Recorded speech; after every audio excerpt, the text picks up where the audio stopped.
Salamlar dostlar. Bugünkü videomda sizə prop firmalar və kazinolar arasındakı fərqi göstərəcəm və bu iki sferanın bir-birinə nə qədər yaxın olduğunu anlatmağa çalışacağım. Keçək videoya. Kazinolar və prop firmaların hər ikisi eyni modeldən istifadə edirlər. Eyni onlara gəlir gətirəcək modeldən istifadə edirlər. Elə də həmin istifadəçilərə pul qazanan istifadəçilərə pulu eyni şəkildə ödəyirlər. Pro kazinolar uduzan qumarbazların pulu ilə orada qalib gələnlərə pulunu ödəyir. Pro firmadakı eynisi uduzan treyderlərin pulu ilə qazanan treyderlərin pulunu ödəyir. Yəni pro firmadan payout çıxarmaq həmin prop firmadakı uduzan treyderlərin puludur. Yəni o propun öz cibindən çıxmır həmin pul.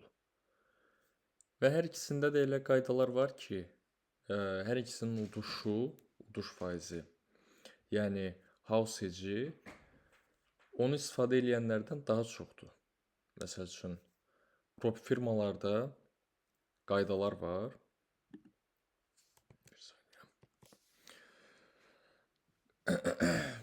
Pro firmalarda qaydalar var.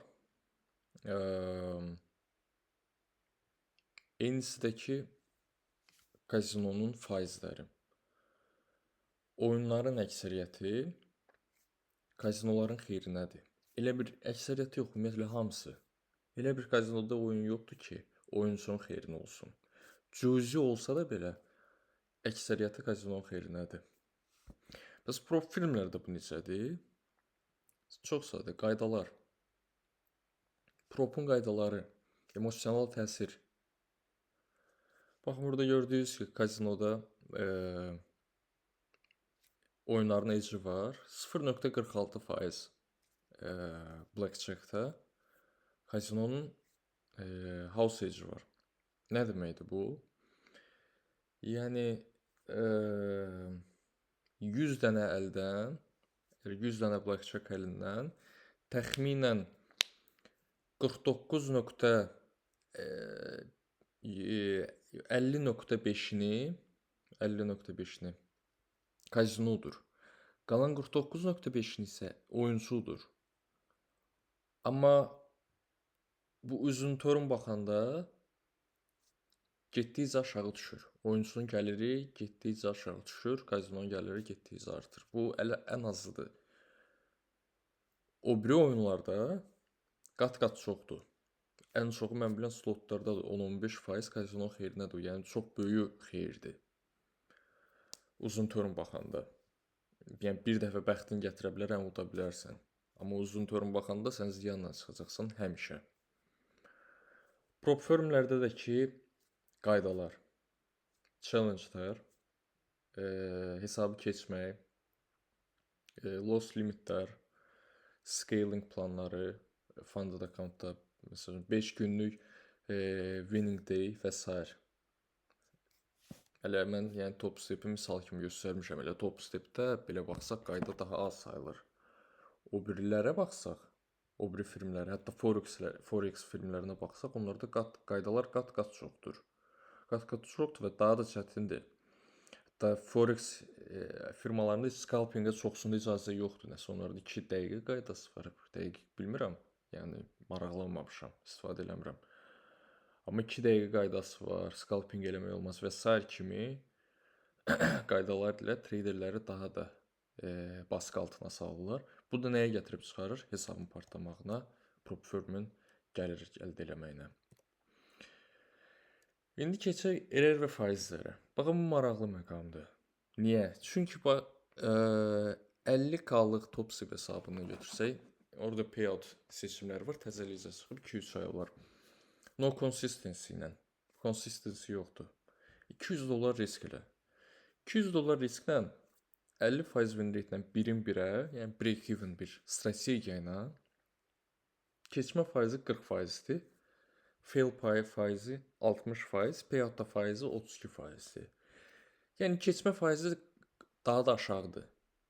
Çünki belə baxanda 50% birin-birə yəni o qəpik atmaq kimi bir şeydir 50-nin 50-yə. 55% win rate olanda bəs qalxır, fail azalır bir balaca, amma yenə də gözəl bir nəticə deyil.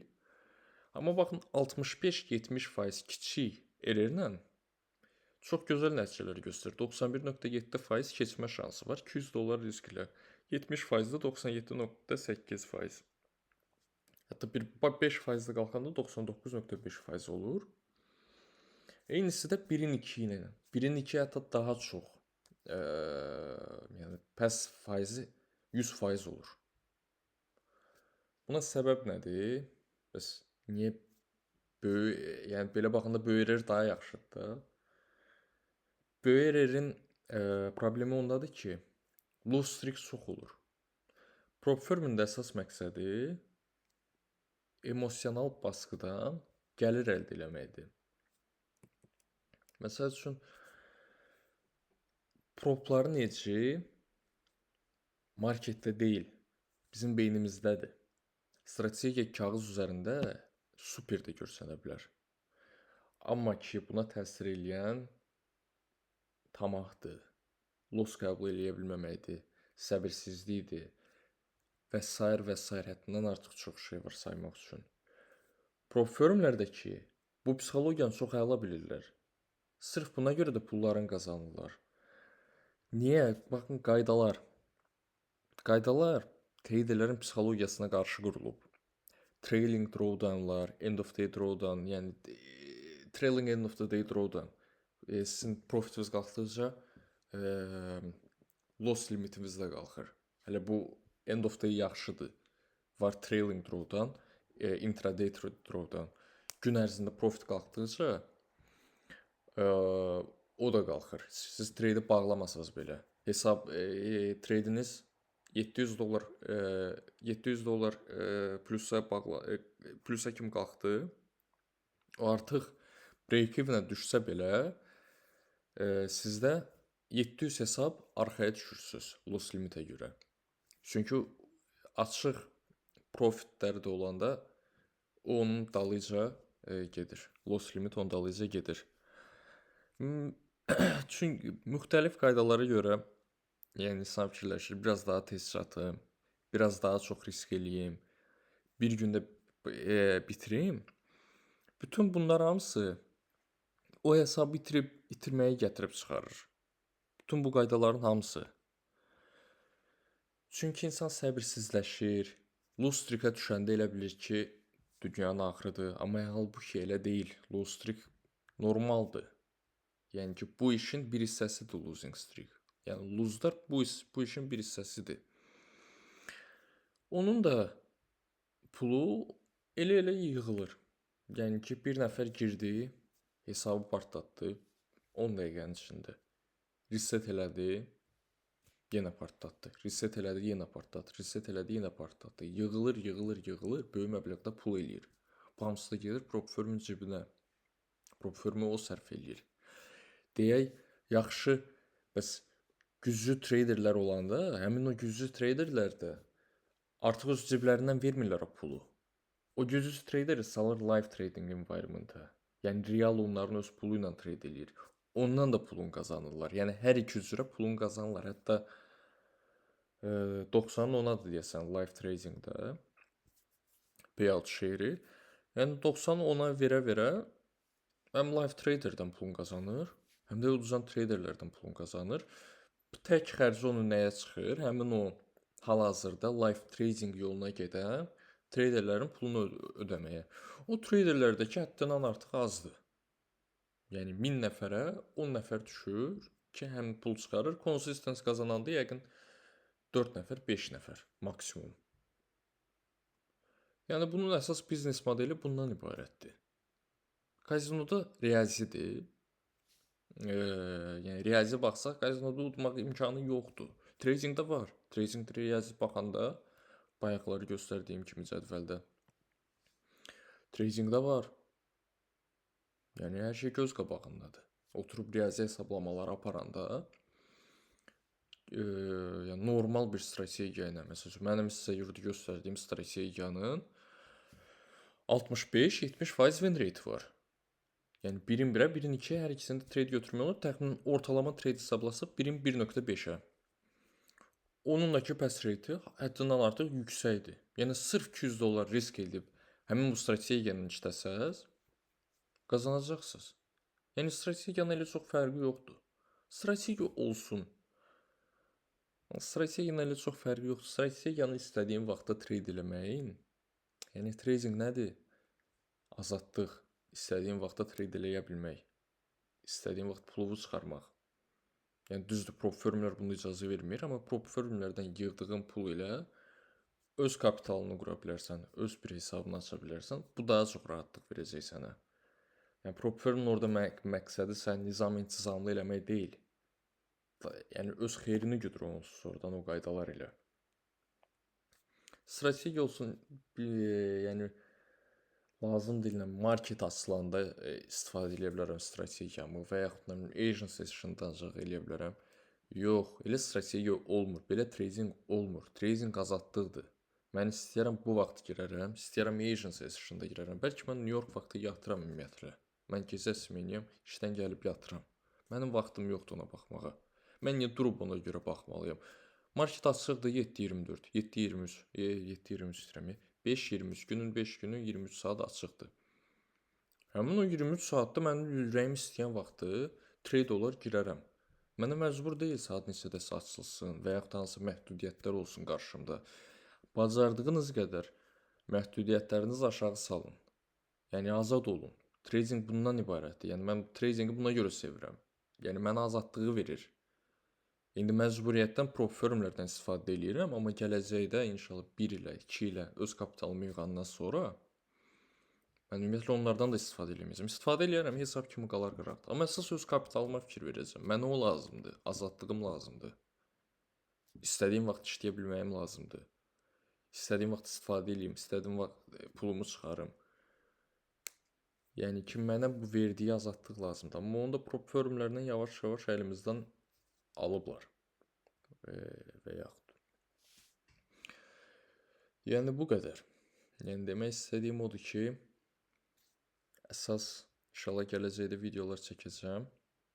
Ümumiyyətlə necə keçmək olar bu hesabları. İndi əlimdə bir hesab var, az qalıb keçməyə. Yəqin bu həftə keçirəm, gələn həftəyə də ki, onun haqqında bir video çəkərəm. Bu hesabları necə keçmək lazımdır? Düzgün şəkildə. Əsas məqsəd burada insan gərək özü-özünə qarşıdır. Hamı burada özü-özünə qarşıdır. Orada deyirlər, nə bilim, institutionlar stop loss axtarır. Stop hunt eləyir. Boş söhbətlər də elə şey yoxdur, ola da bilməz. Burada insan özü-özünə qarşıdır. Sənin nəyin var? Strategiyan var, bir də öz beynin var. Bundan başqa heç nə. Və bundan başqa heç nə də lazım deyil buradan pul qazanmağa. Self-improvementdan başqa burada heç nə insana kömək olmayacaq. Nə bilim, strategiya dəyişim. Günə nə bilim, hər ay bir dənə təzə strategiya işlədim. Hər ay bir dənə təzə strategiya dəyişim. Bir dənə strategiya var, işlədi onunla. Sırf yəni bir dənə əlində strategiya var, onunla da davam. Məcbur deyil 2 aydan bir strategiya dəyişəsən, 3 aydan bir strategiya dəyişəsən. Nə işləyir, onunla da davam etmək lazımdır. Sadəcə onun datasını topla ki, bu qədər win rate'in var, bu qədər də ki, risk reward'un var. Əsas məsələ odur. Risk reward'la win rate'i görmək və ona uyğun da ki, baxırsan ki, pass rate nə qədərdir, fail rate nə qədərdir. Yəni o insana bir balaca ümid verməlidir ki, yəni bu strategiya işləyir. Uzun termdə olsa işləyir. Və prop firmlərdə hesab keçə bilir. Və bu hesabı keçmək üçün də insan psixologiyası gərək yerində olsun. Anlaya bilsin hər şeyi. Ki, prop firmlər bizim psixologiyamızdan pul qazanır. Başqa heç nədən. Sırf bizim psixologiyadan pul qazanırlar. Yəni onları milyoner eləyən, qutu-qutu pullar qazandıran şey insan psixologiyasıdır, başqa heç nə. Amma heç bizim tərəfdədir. Heç bizim tərəfdədir deyə biz də buradan davamlı olaraq pul qazana bilərik. Sadəcə vaxtla öyrənə-öyrənə olan bir şeydir. Bu qədər dostlar, yəni Videoya baxdığınız üçün çox sağ olun. Güman edirəm buradan bir xeyirli nəsə öyrənə bildiniz. İnşallah gələn videolarda görüşərik.